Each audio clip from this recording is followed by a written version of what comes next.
So here we are on the topic ray optics and optical instruments. तो बच्चों ये जो टॉपिक है you have already studied this most of this in your class 10th like reflection, refraction, what are the laws of reflection, what are the laws of refraction, dispersion and all those phenomena you have already studied in your class 10th. But here in this class we will be studying some of the things in detail. Like we will be studying about how we have obtained the mirror formula. Similarly, how we have obtained the lens formula. Apart from that, we will also be looking into some of the instruments, optical instruments such as telescopes, microscopes and the other related instruments. Alright, so before we move into the topic ray optics, one general question is that what do we mean by ray optics? What do we mean by ray optics? बहुत simple सा question है कि ray optics क्या चीज है. तो सबसे पहले हम ये बात करें कि ऑप्टिक्स क्या होता है. तो बच्चों ऑप्टिक्स का मतलब होता है study of light. So under optics we are going to study about light. अब लाइट क्या है? Light is a form of electromagnetic wave. Light सबसे पहले मैक्सवेल ने, you might have heard about the scientist Maxwell. तो Maxwell ने क्या बताया कि इलेक्ट्रोमैग्नेटिक वेव्स जो हैं उनकी स्पीड होती है 3 × 10⁻⁻⁷ मीटर पर सेकेंड. ये इनकी वेलोसिटी होती है इन फ्री स्पेस. सिमिलरली जो लाइट है that also roughly moves with the velocity of 3 × 10⁸ meter per seconds. And from this he considered that light should be like a electromagnetic wave. Now what is electromagnetic wave? आप इस तरीके से समझ लीजिए, wave जो है उसकी इलेक्ट्रिक और मैग्नेटिक फील्ड जो होती हैं ये आपने डिटेल में इलेक्ट्रोमैग्नेटिक वेव चैप्टर में पढ़ा है. So what is that? I will tell you in brief.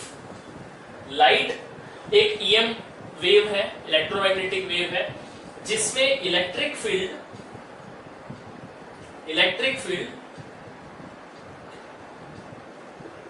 And the magnetic field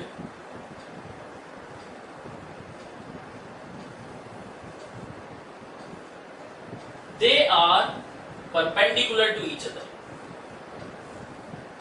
इसका मतलब क्या है? ये मैग्नेटिक फील्ड है, ये मैग्नेटिक है, ये इलेक्ट्रिक फील्ड. इसका मतलब ये है कि जो इलेक्ट्रिक फील्ड है ये और जो मैग्नेटिक फील्ड है इनके बीच में 90 डिग्री का एंगल है और ये एक वेव के फॉर्म में चल रही है. तो ये है electromagnetic wave. So electromagnetic wave का एक स्पेक्ट्रम होता है. There is a spectrum of electromagnetic wave. Now how you can show that? इस तरीके से आप मान लीजिए कि let me draw it here.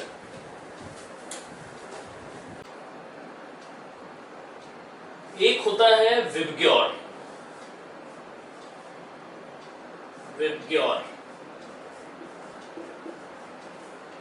VIBGYOR क्या होता है? Violet, indigo, blue, green, yellow, orange, red. तो ये आपको पता है क्या है? ये है व्हाइट लाइट का कंपोनेंट्स. सो ये कौन सा पार्ट है? ये व्हाइट लाइट के पार्ट्स हैं, है ना. 7 कंपोनेंट्स ऑफ व्हाइट लाइट, ये आप पढ़ चुके हो इन क्लास 10th.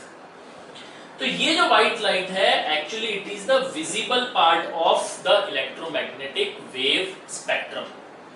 तो what do we mean by visible part? Visible part से क्या मतलब है?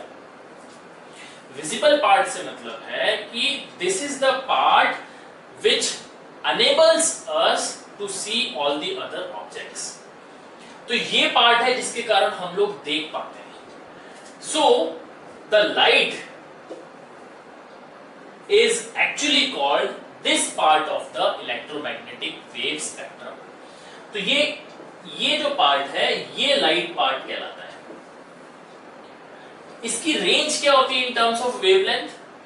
It is from 400 nanometre to 700 nanometre. तो कई बुक्स में आपको ये दिखेगा it is from 400 nanometre to 750 nanometres also.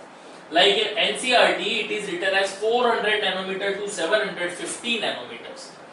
When you will check it on NASA की जो ऑफिशियल साइट है आप वहां जाके देख सकते हैं. This visible part is actually from 400 nanometer to 700 nanometer. Anyway, 50 nanometer का plus minus it's okay. The point is, nanometer means what? 10 to the power minus 9 meters. Nano means 10 to the power minus 9 metre, बहुत छोटी है. तो ये wavelength जो है बहुत छोटी है इस लाइट की, पर यही वो रेंज है, इसी रेंज के अंदर हम लोग जो हमारी जो स्टडी है वो रेस्ट्रिक्ट रखते हैं रे ऑप्टिक्स की. इसके बाद आगे भी है, रेड है तो आप लोग इसको बोलते हैं, इस आगे वाले रीजन को हम बोलते हैं इंफ्रारेड रीजन. इसके आगे इंफ्रारेड रीजन के आगे microwaves, radio waves. Okay, similarly यहां आप आओगे तो ultraviolet region, okay, UV region जिसको आप बोलते हो. इसके और इस तरफ जाएंगे तो एक्सरेज, और इसके और इधर आप जाओगे तो गामा रेज. ये हमारा एक पूरा एक स्पेक्ट्रम है. 700 नैनोमीटर से लेके लगभग 1 मिलीमीटर तक इसकी वेवलेंथ होती है इंफ्रारेड की. Similarly from 1 millimetre to about 100 millimetres ये होता है आपका माइक्रोवेव की range. And above 100 millimetres, above 100 mm, it is all in radio wave region. Alright. Similarly, when you will go into ultraviolet region, it is from 400 nanometers to some 1 nanometer, और छोटी हो गई. ठीक है, so it is from 1 nanometer to 400 nanometer. इसकी और X-rays जाएंगे तो 10 to the power minus 3 nanometre, और भी छोटा. नैनोमीटर में भी डिवाइडेड बाय 1000. और गामा रेज की बात करें तो it is falling under less than 10 to the power minus 3 nanometer.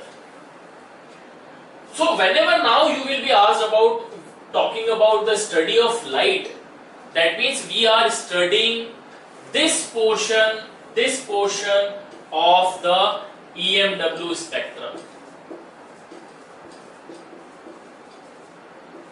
Are you able to understand? तो हमारी जो स्टडी है it will be concentrated in this visible part of the entire spectrum. Visible spectrum means what? 400 नैनोमीटर से about 700 या 750 nanometre के बीच में हमारी स्टडी रहती है. Optics means the study of light. So ray means we are talking about light रे.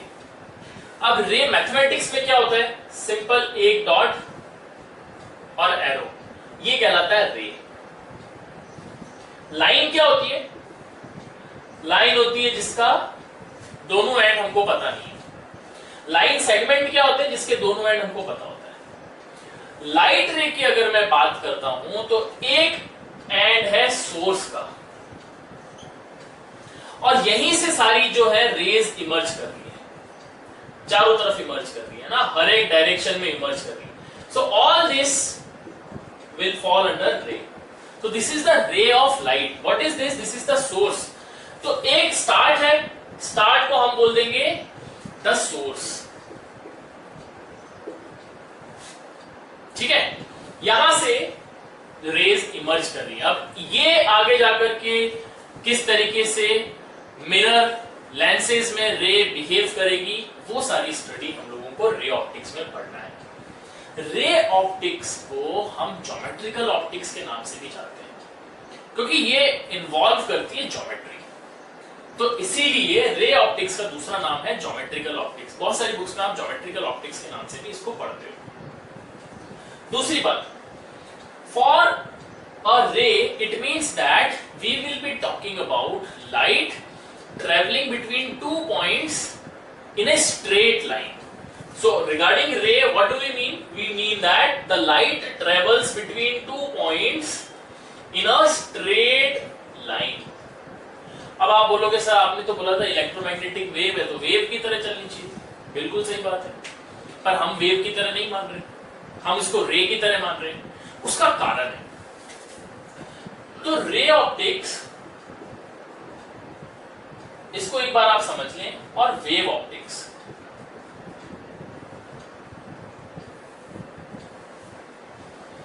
Ray optics में हम लोग ये कंसीडर करेंगे कि इसमें जो ऑब्जेक्ट्स हैं,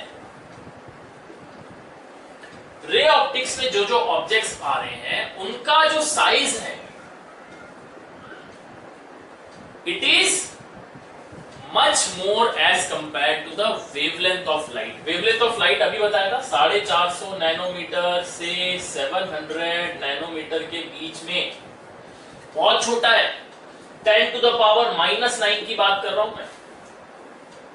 पर हमारे पास में जो ऑब्जेक्ट्स है वो कैसे हैं? Lens, mirror,